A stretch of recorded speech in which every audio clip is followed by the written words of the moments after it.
Well, it was a 31 Harley, old 74, way too big, but the only thing I could afford.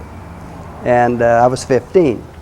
I had just joined the Navy, and yeah, the engine number was 31 VL 4036. It was a big old Harley. I didn't get a chance to ride it much because I was out at sea a lot, and subsequently for about 7 years I did that. I never did actually have a bike and have time enough to ride it while I was in the Navy. I almost had a BSA in New Guinea, but that fell through. They wouldn't let me bring the bike on the ship, and as a matter of fact, that's the reason I got out of the Navy, because I couldn't ride my motorcycles to suit me, so I terminated that genre. Anyway, that was the first bike. I've had a lot since then. Like you say down south, calidad tiene larga vida. The quality, good quality, has long life. And the British bikes have that feature. They have the quality to last a long time. I think my oldest bike is my 61 cubic inch Vincent, and it still runs fine. And so, yeah, they just are well made, and it's like a Solingen knife or Spode china. Those are just very good articles, and they have a long life and pleasure to own. Probably the one I've had the longest continuously is that 47 Vincent. Got broke in a bushel basket in 1950. It's a red one right there. I rode it back and forth to work for a year. Then I took it to Rosamond Dry Lake, and it ran, I rode it up there, and it ran 103.19 in third gear, because I had too fat a tire on the back. So I wasn't satisfied with that, and I went back the next month with the correct size tire, and it ran 115.09 on gasoline and 6.3 to 1 compression. 27 years later, I took it back to Bonneville and run 144.95, which makes me think now that I've got a 144 mile an hour motorcycle, unless I do some radical changing, and that'll be the next effort. But next time it'll go faster, because I'm going to reduce the frontal, make it skinnier, and 2 or 3 other things to make it go. I always wanted to run 150, and it's got to do that before I quit. I was a machinist mate in the Navy, but they'd never let me close to the machinery. Well, at least not the lathes and the mills. They taught me how to paint the bilges pretty good.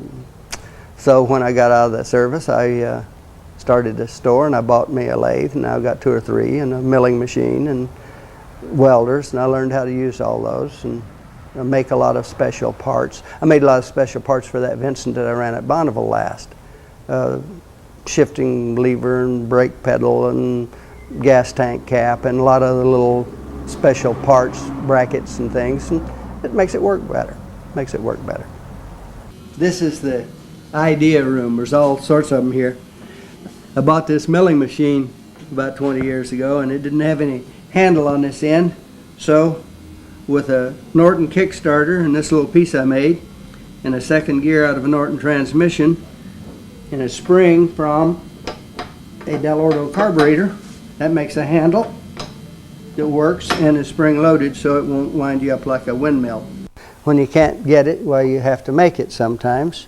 These are some foot pegs. This is a pair, but only one of them came out so far. But you start with a piece of 1-inch square stock, and you put it in a lathe and whittle away what you don't want, and it leaves a nice part.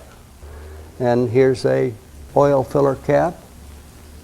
It's a much nicer piece than a little piece of plastic that's standard. Most of the stuff is for looks and for just something better. There's a cover for a Norton transmission, and there's a cover for a Norton tappet. This is a little bevel gear window for a Ducati, and much nicer than the little plate. And you can see the gears turning when the engine's running, and that's a poor man's oil gauge, because it will, when you first fire up the engine, you can't see the gear, and as soon as you can see the gear, that means the oil's thin enough to run. These are air horns for the carburetor.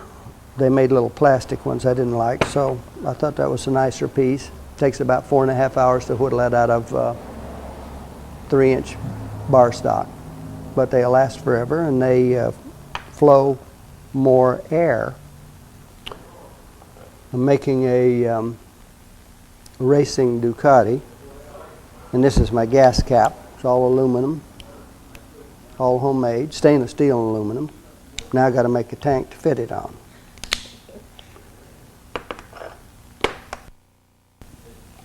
And then this is a picture of my friends Max Vincent ran for him in 1989 at El Mirage, and it got to 156 miles an hour and sheared the crank pin.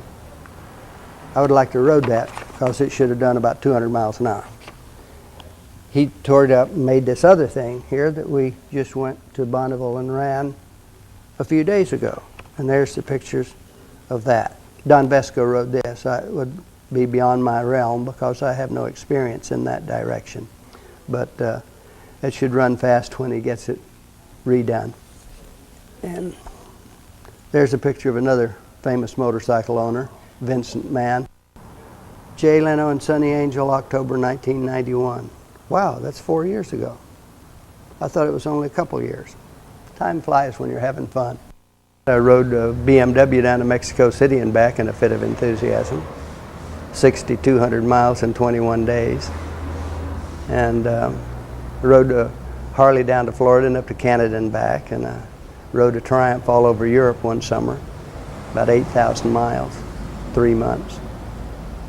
So yeah, I guess you could say I was a motorcycle man.